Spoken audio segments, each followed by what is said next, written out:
Kovai special பீர்க்கங்காய் கடையல் எப்படி பண்ணுறதுன்னு பார்க்கலாம்.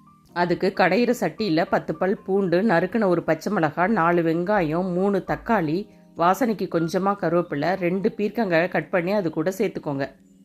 1/2 கப் மட்டும் தண்ணி சேர்த்து வேக விடுங்க. 1 டீஸ்பூன் மஞ்சள் தூள், 1 table spoon sambar powder, 1 table spoon மல்லித்தூள் சேர்த்து தேவையான அளவுக்கு உப்பு சேர்த்து நல்லா கலந்து விடுங்க.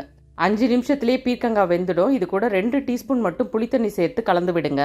மேலே இருக்கிற தண்ணியை மட்டும் எடுத்துட்டு பீர்க்கங்காவை மத்து வச்சு நல்லா கடைஞ்சி எடுத்துக்கோங்க.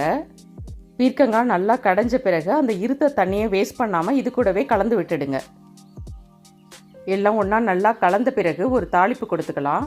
அதுக்கு 2 டேபிள் ஸ்பூன் எண்ணெய் விட்டு கடுகு 1 டேபிள் ஸ்பூன், 1 காஞ்ச மிளகாய், கொஞ்சமாக கருவேப்பிலை, 1 டீஸ்பூன் பெருங்காயத்தூள் சேர்த்து கடைஞ்ச பீர்க்கங்காய் கூட நல்லா கலந்து விடுங்க.